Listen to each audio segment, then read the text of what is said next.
I'm Jim Cuno, president of the J. Paul Getty Trust. Welcome to Art and Ideas, a podcast in which I speak to artists, conservators, authors, and scholars about their work. I said, maybe we should do something really ambitious and think about telling a history of India. And I thought one way we could do it was through individual stories. In this episode, I speak with author Sunil Khilnani about his book, radio series, and podcast titled Incarnations, India in 50 Lives.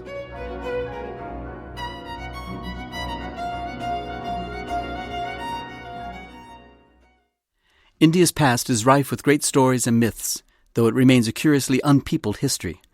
In an article for the Guardian newspaper, William Dalrymple writes, "Both biography and narrative history are still oddly absent from the contemporary Indian literary landscape, so much so that it's difficult to think of an up-to-date and really first-class biography of a single Indian pre-colonial ruler." Sunil Khilnani, professor of politics and director of the India Institute at King's College London, and author of the critically acclaimed The Idea of India, among many other books, is working to change this reality. In Incarnations, India in 50 Lives, Sunil brings to light the biographies of 50 Indians across 2,500 years who have shaped the history of India, and in many cases, the world. He recently presented Incarnations as a BBC Radio 4 program, subsequently released as a Radio 4 podcast. His book of the same title is published in Britain by Alan Lane and in the US by Farrar Straus Giroux. Sunil visited the Getty to advise on an exhibition project we are supporting in Mumbai, and while here gave a reading from Incarnations. I met with him one Sunday afternoon to talk about his project. You begin your book with the provocative first sentence, "India is a curiously unpeopled place." But of course, to anyone who's traveled in India, it's anything but unpeopled. Its population is more than 1.25 billion. And if you go to the livepopulation.com website, you can watch it grow in real time by a birth every 1 or 2 seconds. But I know that's not what you meant by unpeopled, is it? No, in fact, it's exactly to challenge that statistical or collective conception we have of India as this kind of great teeming mass of people, and to try to individuate that.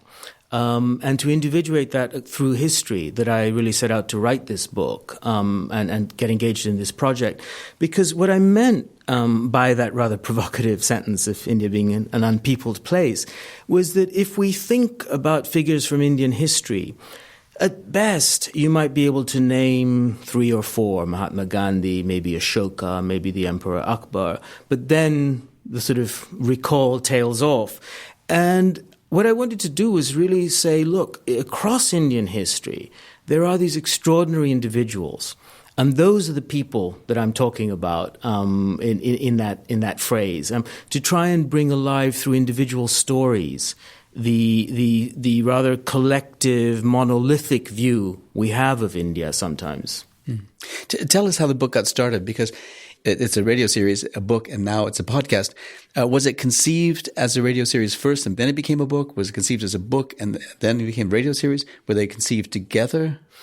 Yeah, well, I had been thinking for quite a bit of time about how to tell a history of India, a complicated story about the Indian past, which could also reach a wider audience. I've been thinking about this for some years. And, how to bring some of the really exceptional scholarship about India that's been developed in the last 3 or 4 decades across the field, from art history to science to philosophy to social and political history. And as these things happen, I was at dinner with someone from the BBC and they said they wanted to do something about India. And I said, maybe we should do something really ambitious and think about telling a history of India. And I thought one way we could do it was through individual stories, because I felt those were ways of attracting people into particular intimate life stories.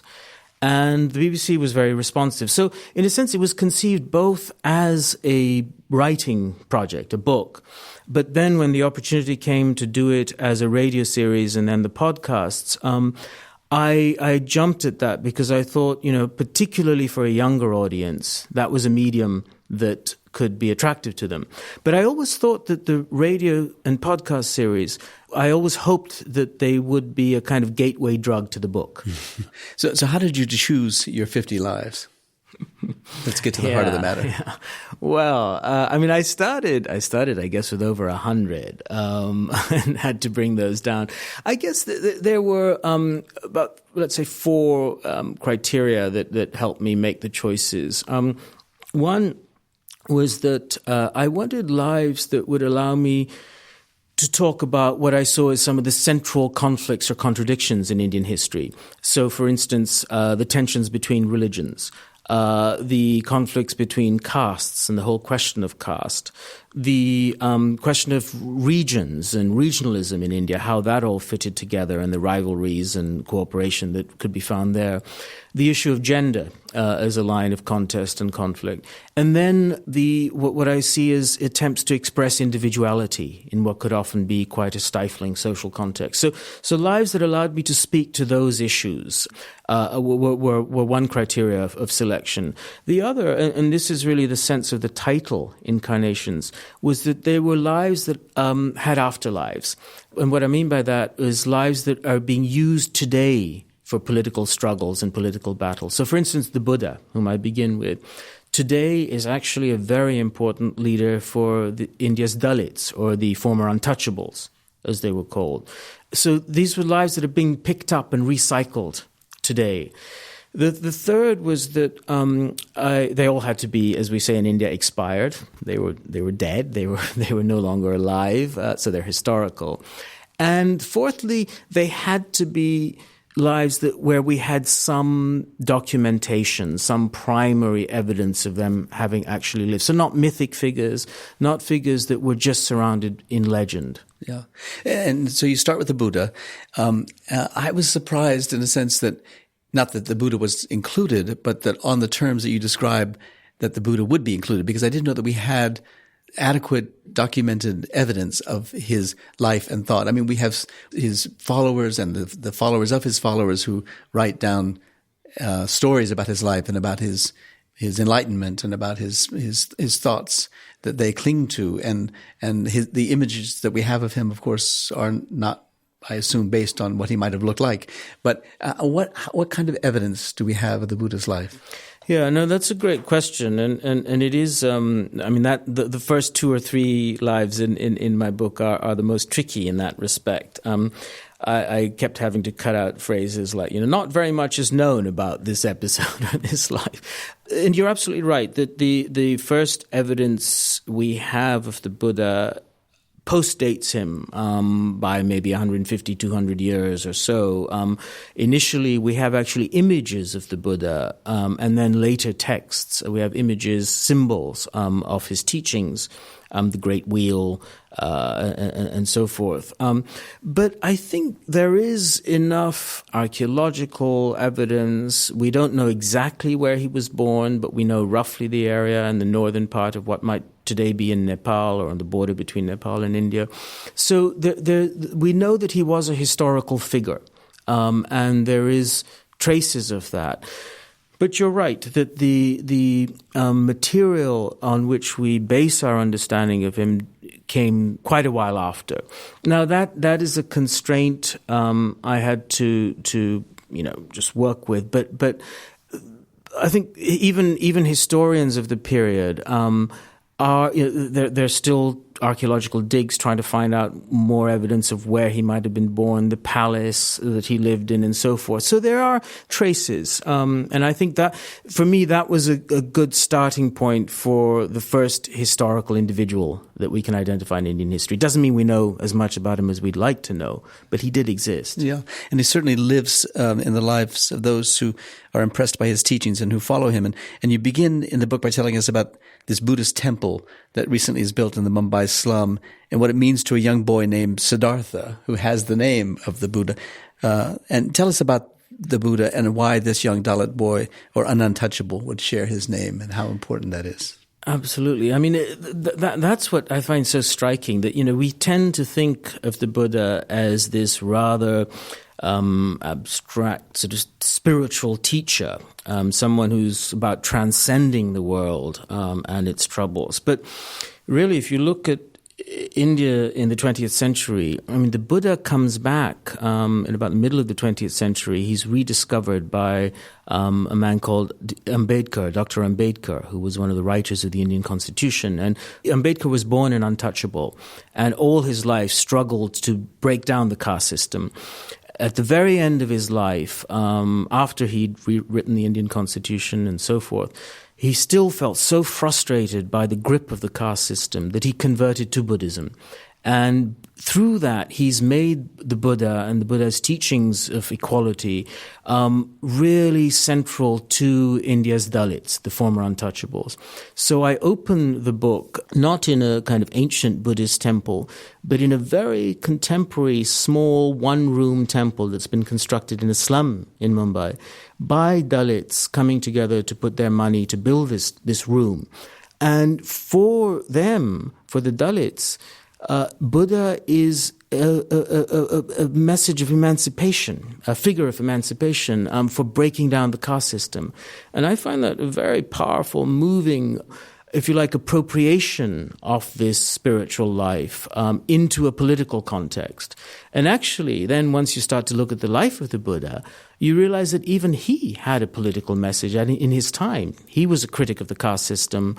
He did unorthodox things like bringing women into the fold, letting lower caste people learn to read. So it was an attempt to show that the Buddha has a political and social dimension, and that's what makes him important to Indians today. Yeah. And when Ambedkar becomes a Buddhist, it's not a private act, or at least there's another act after that private act, perhaps, which is a mass conversion of his followers. So it had a public manifestation. Is that correct? That's absolutely right. I mean, it was this extraordinary moment in the mid-1950s where Ambedkar and about 400,000 of his followers converted to Buddhism. And these mass conversions continue to happen. Just 10 days ago, about 200 Dalits in the western state of Gujarat converted to Buddhism and created great kind of social tension because the upper caste saw this as a challenge to their kind of Hindu identity. So this continues to be a kind of political gesture of these mass conversions because it's a way of people saying, look, we're going to escape the kind of Hindu strictures and move into another kind of belief system, but we're doing it for political reasons. Yeah, and it's called Neo-Buddhism, or is that something else? Well, there are a variety of different names. Yes, I mean, that is one of the names that's used by movements that are linked with the Dalit politics, but it varies from region to region, really. So if I said Neo-Buddhism, it would mean something. And if that's true, that it does mean something, and that something that it means might have a political dimension to it that's quite explicit, does that put it at odds with the conventional or traditional Buddhists who come to India from Sri Lanka or come from Japan or come from Southeast Asia? I think it does, in the sense that the Neo-Buddhism that you mentioned in India is very much about social change and the education and improvement in the life conditions of the very poorest. So, of course, there is the spiritual dimension. There are the teachings of the Buddha, but it's also really a project of social reform, which I think is not so much there, perhaps, in some of the other forms of Buddhism. Yeah, it puts into sharp contrast the kind of chosen life of renunciation that the Buddha took, and the life of poverty and of lack of resources, access to food and healthcare and various things that have been put upon a population. That's exactly right, and it's also this movement of renunciation is very powerful in many Indian lives, right from the Buddha to Gandhi, if you like, who's seen as renouncing and taking this. But what's interesting to me is that many of those most powerful stories of renunciation are stories of individuals who've changed their world, who've actually changed the real world around them. So it's not an escapism. It's a renunciation to make a point sometimes about the cruelties or the inequalities or the violence of the real world and to actually change that. Yeah, well, it's a perfect way to begin the book, I have to say, because, of course, we all think we know something about the Buddha, but to give it this contemporary context for the living and the life of the Buddha today. Not the next life, I don't think, but a life soon thereafter is the life of the 4th century BC figure Panini, completely unknown to me. Tell us about him.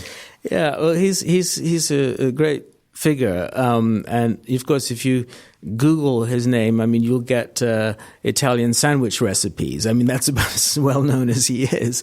I was giving a talk at Google, and I pointed this out to them, and they were a little bit taken aback. Mm-hmm. But he's an extraordinary figure. Again, we don't know that much about him. What we have is this brief but very powerful text that he left called the Ashtadhyayi, which means the 8 chapters. And it's an extraordinary compressed analysis of the Sanskrit language. And Panini lived in the very northwest of India. Today it would be Afghanistan, in about the 4th century BC. And he was a student of the Sanskrit language, and he produced this, what today we would call a generative grammar. So it was an analysis of the language, which boiled it down to the basic rules, which he expressed in a code form, from which you could generate any possible sentence in Sanskrit. So not just all the sentences that existed at his time, 2,500 years ago almost, but any future sentence. So it continues today to be one of the most powerful models of language analysis. Chomsky and his group, when they first studied Panini, realized that Panini had done what they were trying to do today. And it's also interesting that many modern linguists have actually been students of Sanskrit and have studied Panini as well. And you know, as I say, he did this in a coded form. So the English version of his book is about 1,300 pages. The Sanskrit version is about 40 pages. And, you know, some have argued that code that he developed is a kind of early form of algorithmic thinking. So there are some who say, you know, there's some connection between this analysis and software programming and sort of, you know, the propensity that Indians have, or certainly upper caste Indians have for IT. It had another effect, which was to, as you say, to bound together a huge civilizational territory, continental in scale. So it wasn't that everyone was speaking Sanskrit, but it was a language that became comprehensible, understandable to enough people that it created the borders of a kind of India at that time. Absolutely, and that's actually a really interesting point. It's something that the great Sanskrit scholar at Columbia, Sheldon Pollock, has written wonderfully about, and what he calls the Sanskrit cosmopolis. This vast space from essentially Western Afghanistan right down to Indonesia, which was a domain within which the Sanskrit language was understood, and was a language not just of power and rule, but of literary expression and cultural creation. Yeah. So that gets us to another life in the book. That would be the first great emperor who created a polity with a defined set of borders around it. And he did so in part not only by military might, but by having edicts placed along the way so we can define the reach of the court. And that would be Ashoka, someone who I always thought I understood to be the first historical figure in Indian history, because, of course, there are contemporary documents, as it were, of his life and of his teachings, of his edicts. Tell us about his life and tell us about the role that those carved, inscribed edicts had to play in defining India at the time. Yes, I mean, this is, again, a fascinating figure, someone who began his life as a, if you like, typical figure of his age, a sort of fairly bloodthirsty conqueror and ruler. And then after a particularly bloody battle where he sort of exercises his cruelty quite dramatically, he seems to have a turn in his life and a reversal. He turns to Buddhism or to the beliefs of the Buddha, because at that point it's too early really to speak of Buddhism. They're more the teachings of the Buddha. And he produces his own version of the Buddha's teachings, which he calls the Dhamma, or the law, Ashoka. And as you say, he ends up conquering a vast part of the subcontinent. We find evidence of Ashoka right down into the Deccan, as well as over in Afghanistan and down into Orissa.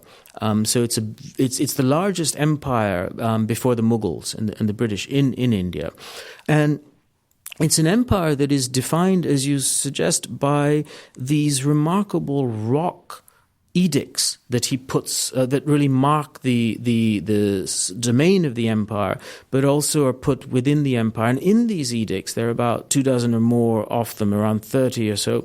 In these edicts, he puts across a really remarkable message about the bond or the contract, if you like, between ruler and people. He makes clear that the ruler has obligations to the people, to look after his people, to protect and even consider the welfare of his people. But he also asks his people to treat one another with respect. So, one of the remarkable edicts is where Ashoka talks about different beliefs in his... Is that Edict 12? Yes, that's right. Exactly, Edict 12, where he talks about different beliefs in his empire and says that, you honor your own belief by respecting those of others, really, not by trying to kind of dominate and so on. So it's a remarkable moment. But at the same time, there's also an underside to it. I mean, Ashoka had what he called a Dhamma, essentially superintendents who were out there to put his message across. You sort of think about it as kind of thought control to some extent as well. So, he was really trying to get the opinions of his people under control.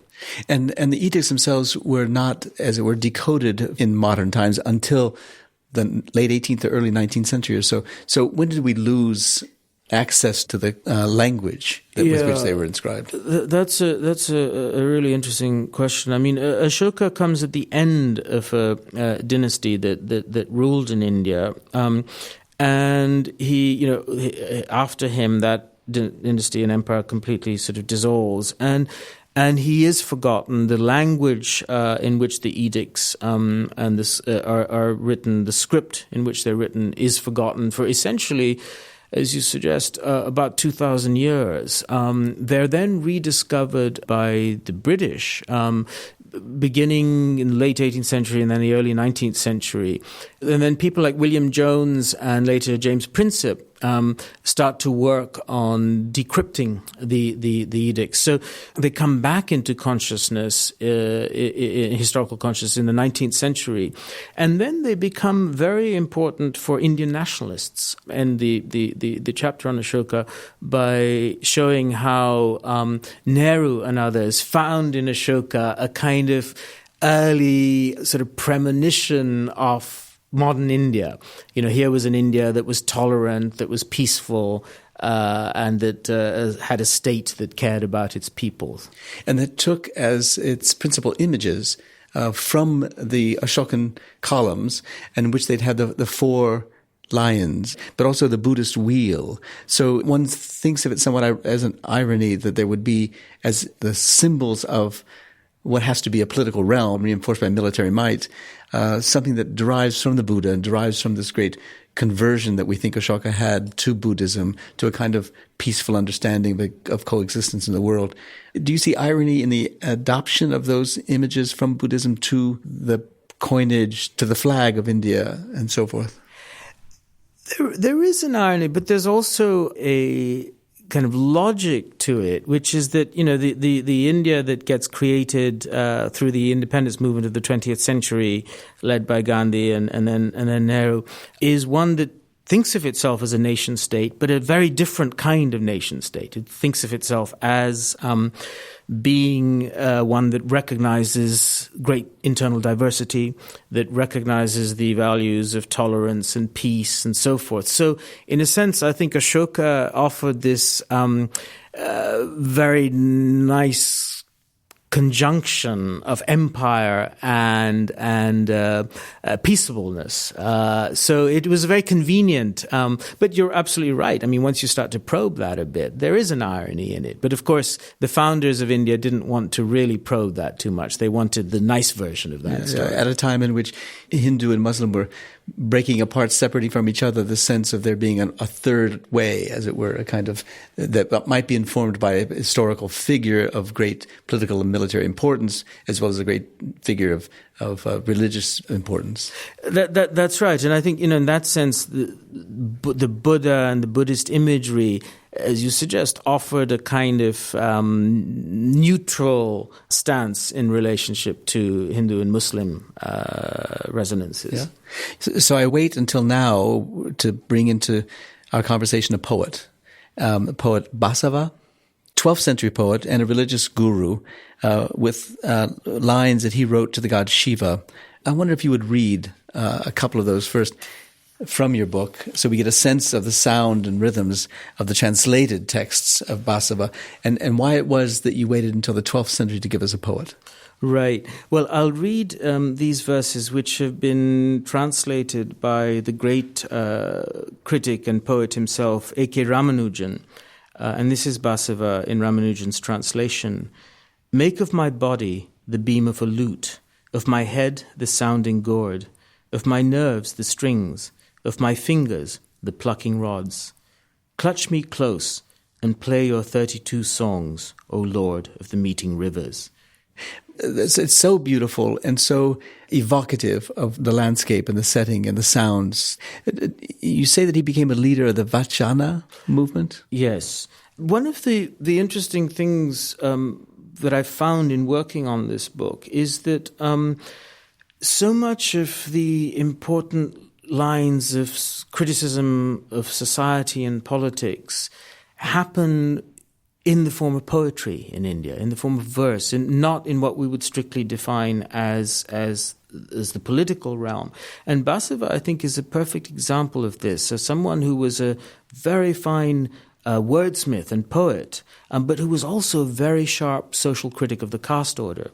And the Vachana movement, which he establishes or is part of, it's a form of poetic prose. It's using very much everyday language. So Basava was getting away from high language or literary language. He didn't write in Sanskrit, for example. No, he didn't. He wrote in Kannada. That's right, which is the language of the region in the south where he came from. And it was very much a kind of artisanal type of poetry. It was the poetry that he felt anyone could make. It was open to anyone to make, if you were a woman, if you were lower caste, categories that usually are excluded at that point in India from literary or cultural creation in this way. And Basava was really the Vachanakaras, as he referred to them, the makers of utterances.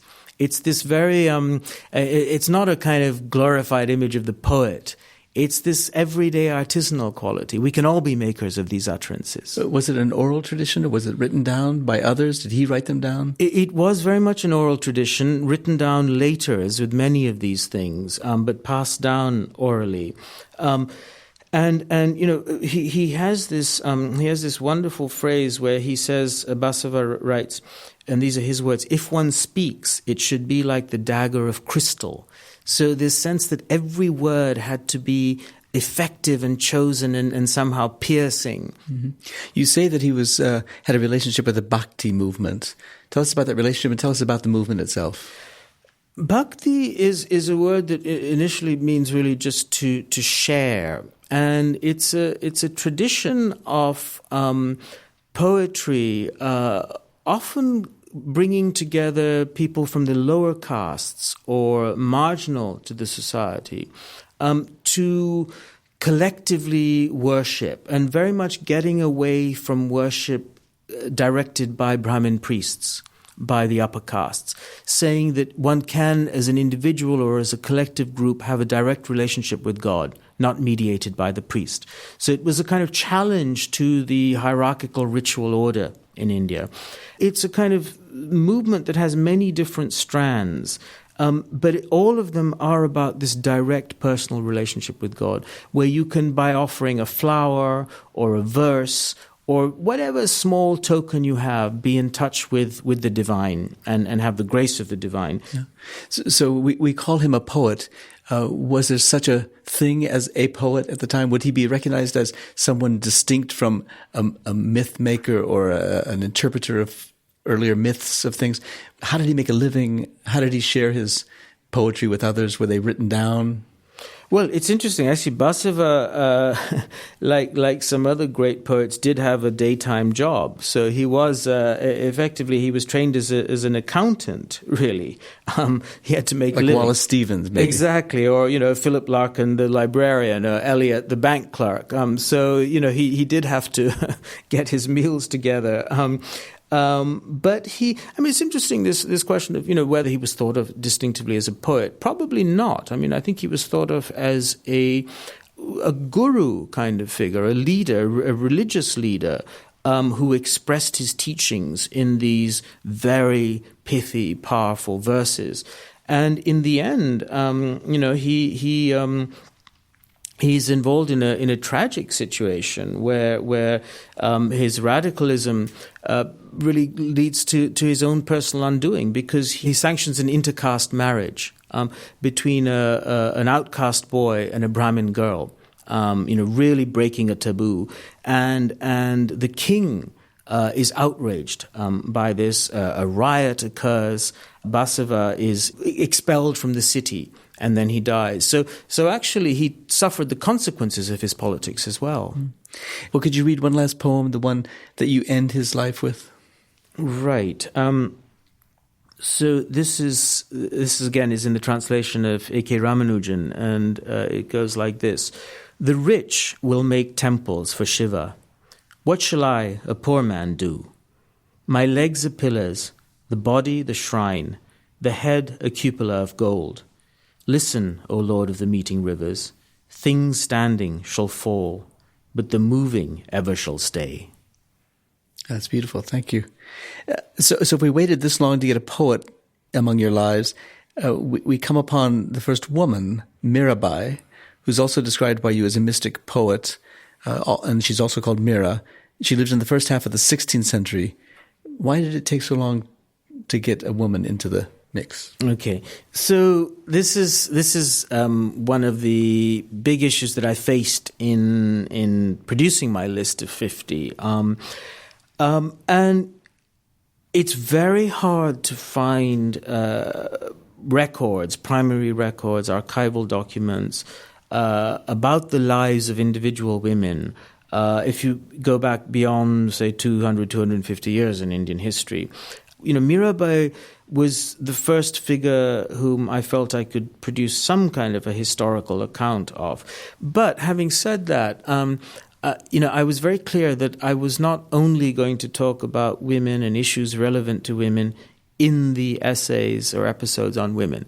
The subject runs right through, through the Buddha, Mahavir, the founder of Jainism, Guru Nanak, the founder of Sikhism.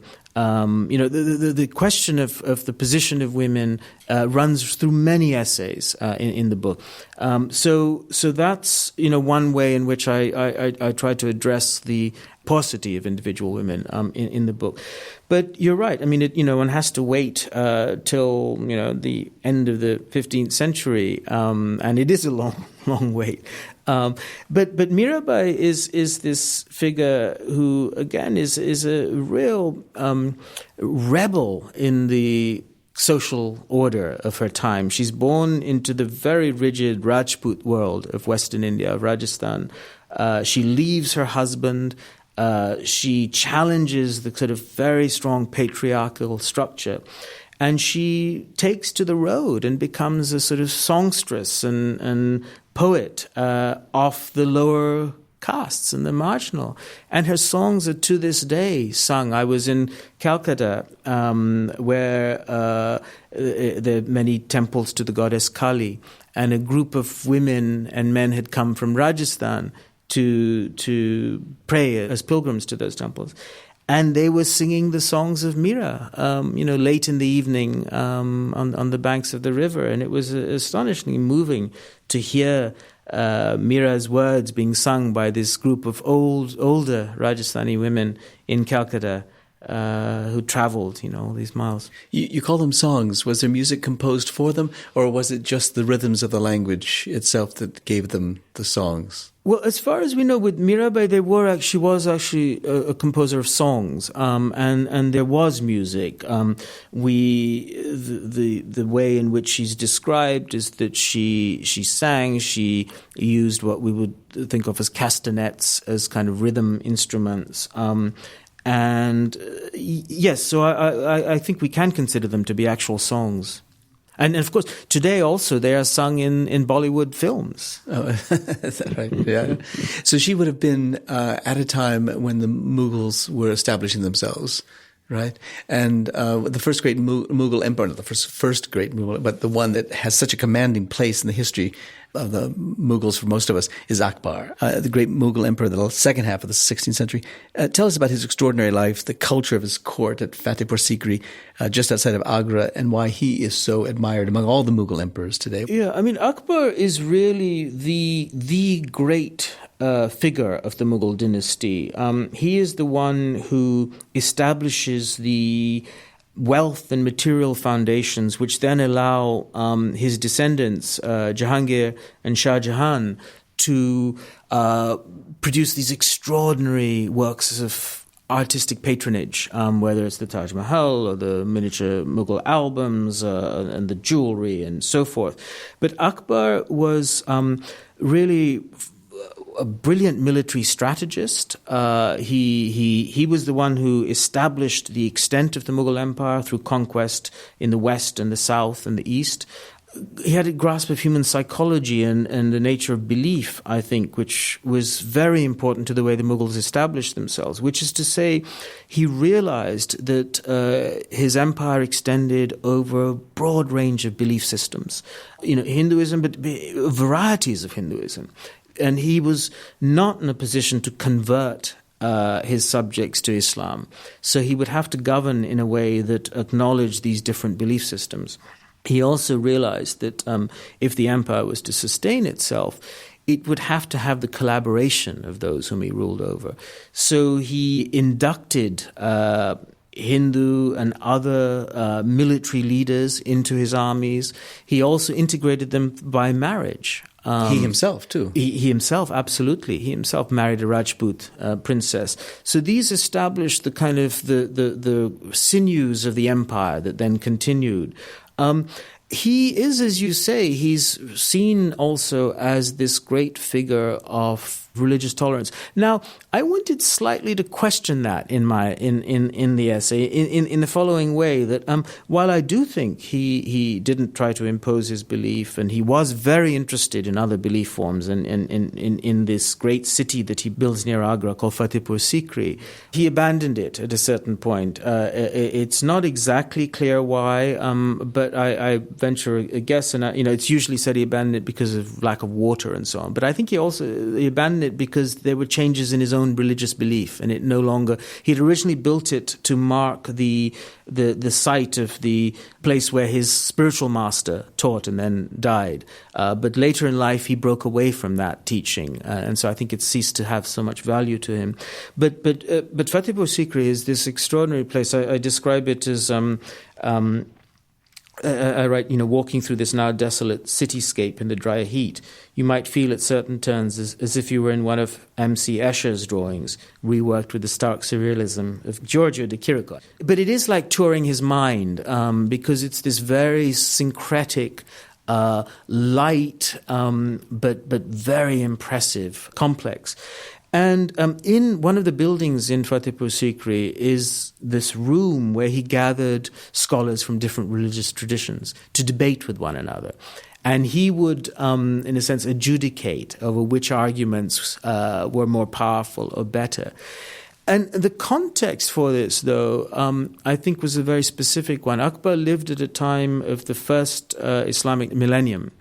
And this was a time of great speculation about what would happen after the millennium, the ideas about the Mahdi, about different kinds of versions of belief in Islam emerging. And I think Akbar, to some extent, thought he might be the founder of a new kind of religion. And I think part of his driving interest in these diverse religions was because he thought he could be this great synthesizing figure in creating this new type of religion, the Din-e-Ilahi, as it was called. So what I wanted to suggest is, we shouldn't over-romanticize him, and we certainly shouldn't think of him as a proto-liberal. His interests in religion were not liberal interests. They were interests because he was interested in religion. Mm-hmm, mm-hmm. Now, so we introduced this sense of a tolerant figure, questioned as that might be by yourself and others. But we introduced after that another figure known for very different reasons and adopted by others as a symbol of intolerance, I suppose you could even say, and that's Shivaji. So the arc of Indian history changed with the arrival of Shivaji in the 17th century, this kind of warrior king. Tell us about his life and why it's so important to the modern city of Mumbai, which you bring into your chapter on Shivaji. Yes, well, Shivaji is the great patron saint of the city of Mumbai, and indeed of that whole region. You fly into the airport named after him, the railway station, the great museum of the city is named after him. And he has emerged in modern-day India as this great symbol of resistance to Muslim rule. He came from the Maratha castes, although that's also an interesting question, his caste strategies. But he was someone who fought the Mughals, fought Aurangzeb, the Mughal emperor, and was really seen as a thorn in the side of the Mughals. He was a great warrior king. But what interests me about him was the extent to which he made himself. He was a sort of self-made man, and the way in which that story many young people in the city of Mumbai are now attracted by. I went to and talked to some of the young followers of a party named after him, and many of them are attracted to Shivaji because they see him as a kind of small-town boy, in a sense, made good. And they themselves, these young men are coming from rural Maharashtra, and they're working as security guards or gardeners or whatever, and they want to rise up the social order. And Shivaji's story is very much one of someone who came from the lower castes, became this great military leader, and then, in order to translate that into political power, he effectively had to raise himself in the caste order. So I describe in the essay this extraordinary ceremony that he performs in one of his forts. And the forts are in these very dramatic, hilly landscapes of the Deccan. But he performs this ceremony in 1674 where he invites 11,000 people to his fort to see him essentially being turned into a Brahmin king. So he pays these Brahmins to come from Benares and elsewhere. He pays them extraordinary amounts in gold and silver and so on to raise him up the caste order in order that he can, have the status as well as the power that he'd accomplished. And he's got a resonance in the contemporary world of India, and as you mentioned already in Mumbai, in particular, you mentioned about the airport and so forth, but you also write that there's going to be a statue of Shivaji twice the size of the Statue of Liberty that will be built at the entrance of the city's harbor. What makes him and his teaching, besides this fact of a sense of a young guy making good in the world, what makes it so resonant in Mumbai as opposed to, let's say, and I'm guessing, as opposed to, say, Kolkata? Yes, well, Mumbai has had, for some decades now, a very powerful nativist movement of sort of sons of the soil. And it's emerged, of course, partly caused by the fact that Mumbai is such a great city of migrants. It is one of the most mixed and diverse cities in India. People come from all over the country, south, north, etc., and that in turn provoked this nativist Sons of the Soil movement, which began in the 1960s. Originally, its target was South Indians, who were seen as coming in and taking the jobs of the native sons of the city, the Marathas. It's since moved its opponents and targets to Muslims. And today, the party that represents this nativist movement, it's called the Shiv Sena, sees kind of Muslims as outsiders. And for this party, for this movement, Shivaji is seen as the epitome of the native son, the son of the soil who fought, defended his territory, kept the outsiders away, and upheld the traditions of the Marathas. So I think that's what makes him such a beloved figure there. Yeah, beloved and dangerous too, I suppose. Sure. Well, I think, these nativist movements are always very problematic, and we're seeing them emerge all over the world. And yes, it is dangerous. So we've started out with the introduction of Ashoka. We talked about the kind of formation of a land-based polity, of a kind of extent of authority, and then we have talked with Akbar reinforcing it now many years later.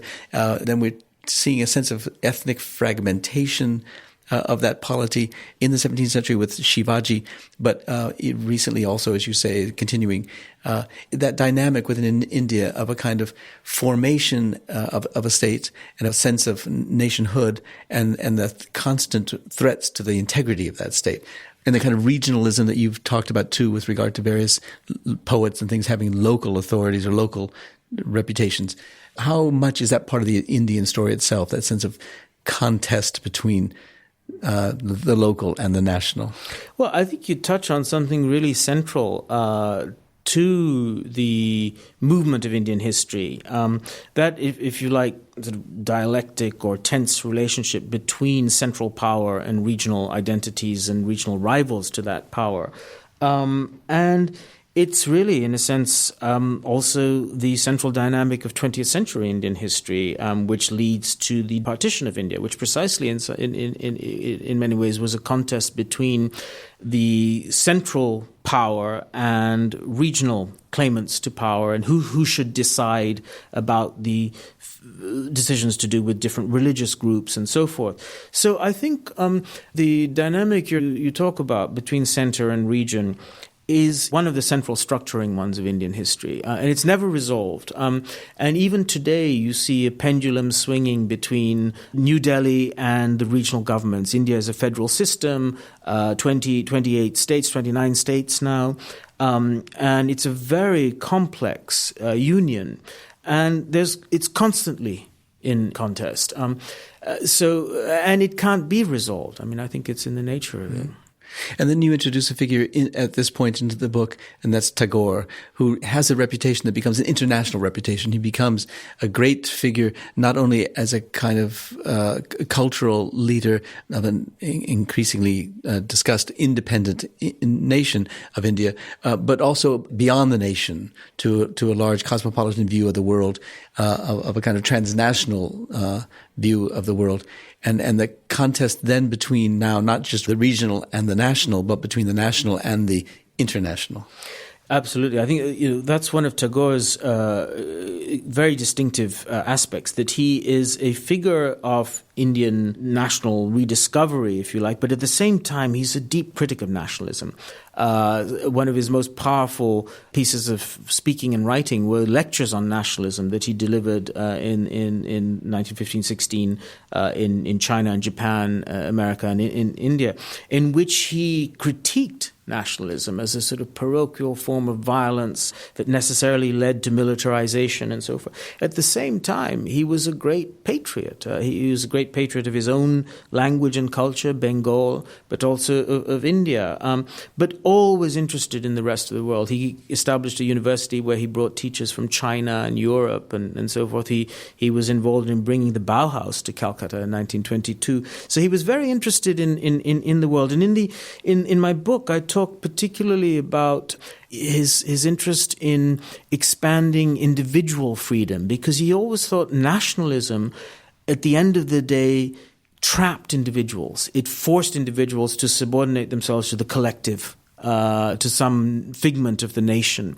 And Tagore was above all a believer in individuality and individual freedom. And indeed, love became the great form of expression of individuality for him. And in some of his great novels, he talks about how women in India are trapped by not being able to choose who they love or follow their love in a free way. Yeah.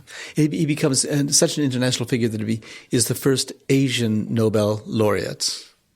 But his reputation waxes and wanes over the course of the 20th century. Tell us about the waxing and waning, and has it risen of late? Has it been restored? Yeah, I mean, he because he's a complicated and cantankerous figure in many ways in relation to nationalism. In India today, he's revered, and he's certainly very much loved in his Bengal state, in West Bengal and in Calcutta, and his songs are sung. He's very much part of everyday life. He's also, of course, the author of the national anthem of India. So, people are very aware of him.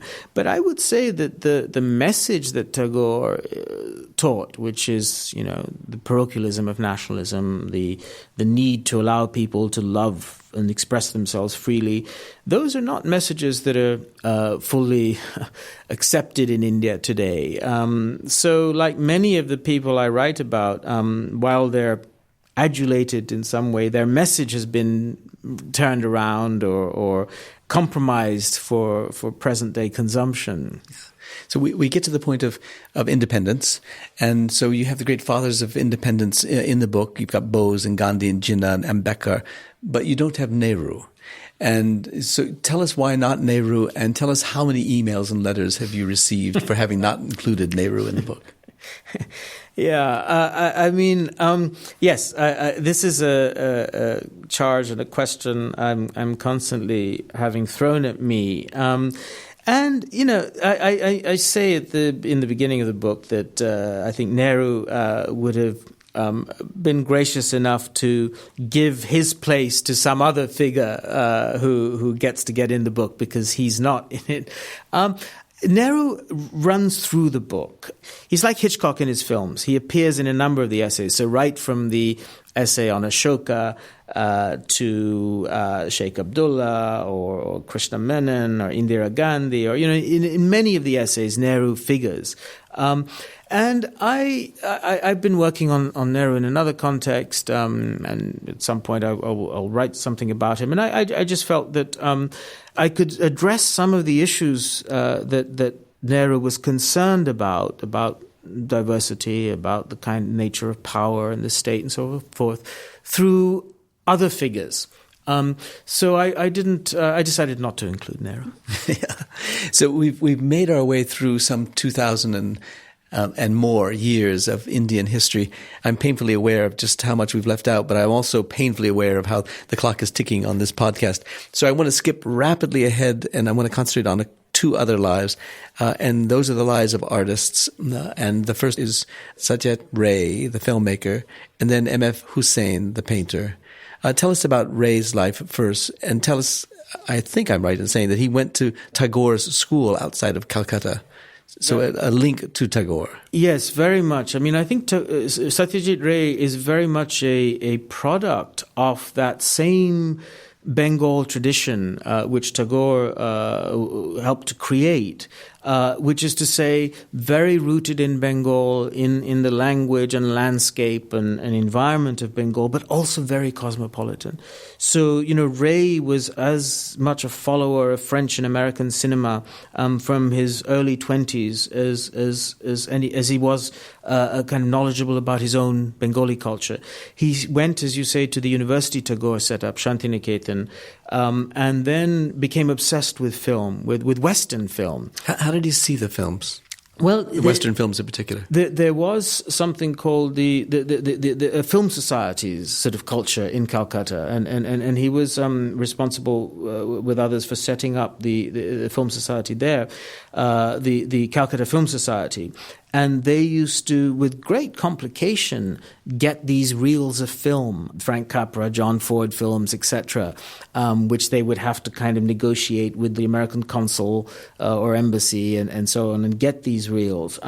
So it was really a society of devotees and lovers.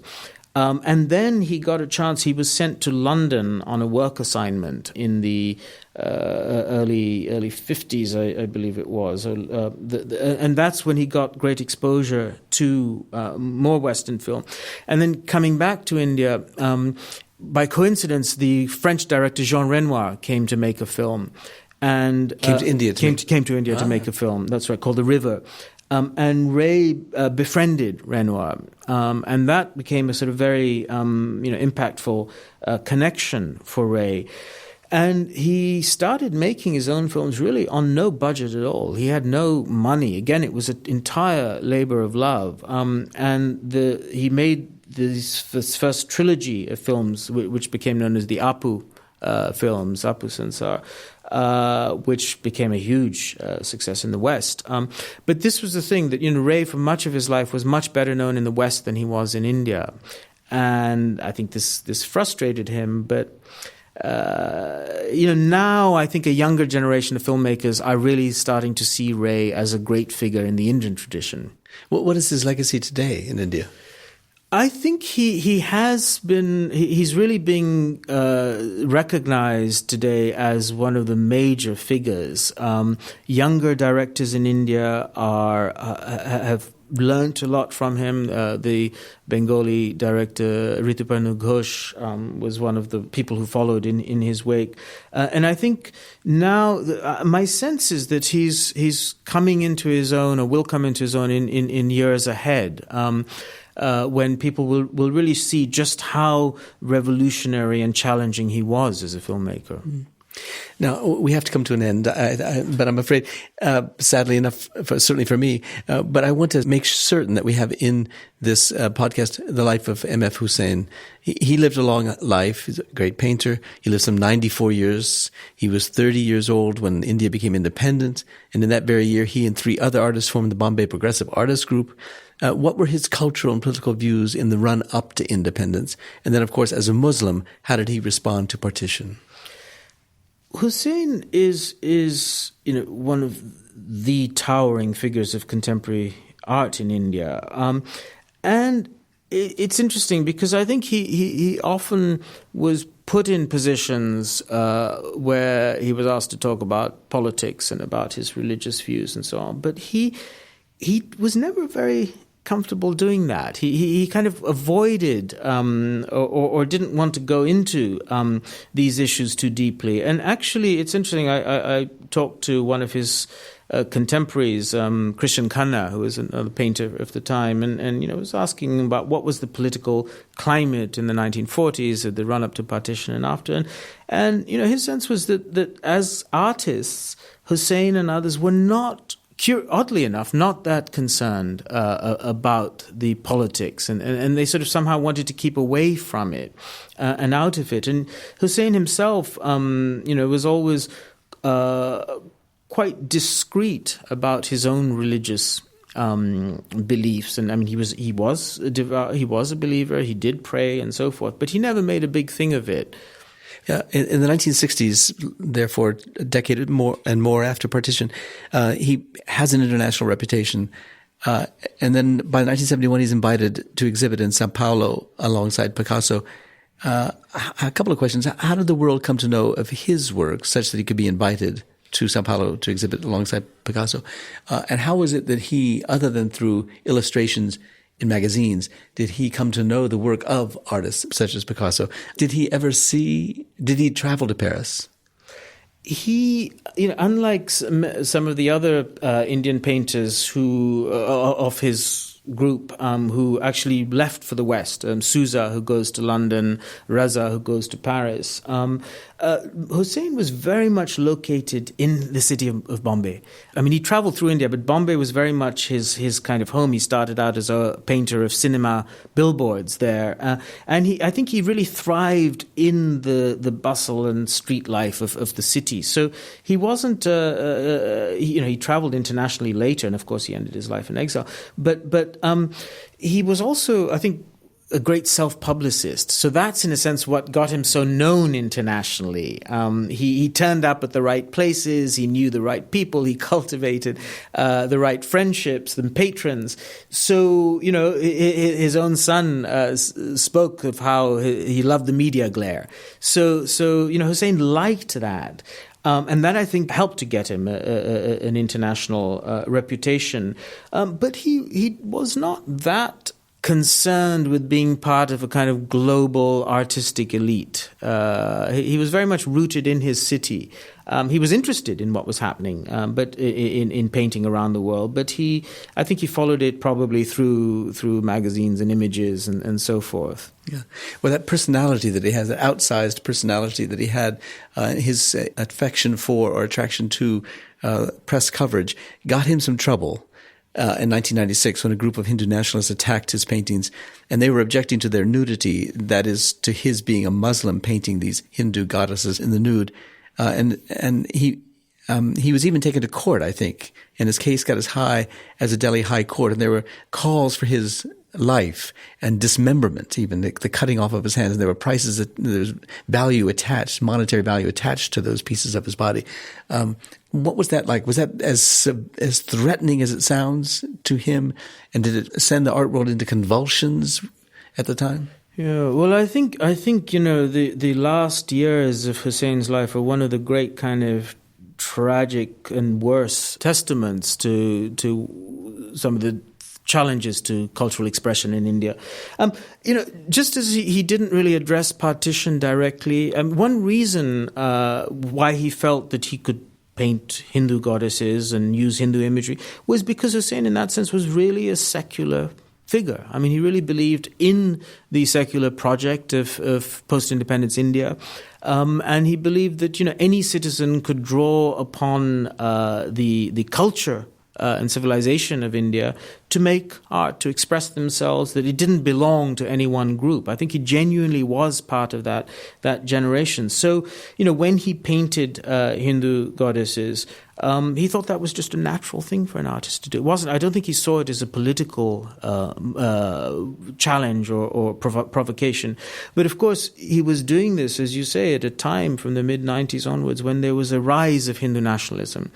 And so he became a ready target for it. And indeed, his shows were attacked, artworks were destroyed. He was himself, as you say, threatened with physical violence. And even when the Delhi High Court defended him and, said that he had every right to free artistic expression, the political elite in India didn't really stand by him, didn't really give him the kind of protection and support that he needed. So in the end, he left India. He went into exile to the Gulf and indeed died in Qatar, having taken citizenship there. And I think that's one of the great, great tragedies of contemporary. Is he memorialized in some way in Mumbai? The great thing about Hussein was he was a great public artist as well. So you'll see his work in many different parts of the city, in public spaces, in hotel foyers, etc. And he's certainly known. He's the only Indian artist who was known by people on the street, really, in the city, certainly in the city of Bombay, of Mumbai. So, taxi drivers or whatever would know of him, and he was a real character. So in that sense, he's memorialized in people's memories, which I think is a great thing. Yeah. It is the way that most of the lives in your book are memorialized, as people over the course of centuries have memories about how they heard of so-and-so or how they came into contact with the work of so-and-so over the course of these many thousands of years. So it's a fantastic book. It's a book and it's a podcast series and it's a radio series. Best, I think, taken in the bite-sized pieces in which you wrote it, because you can each day at 14, 15 minutes, you can get a world of a life, and you can have that then over the course of an entire year. Well, thanks so much, Jim. It's been absolutely great talking with you about it.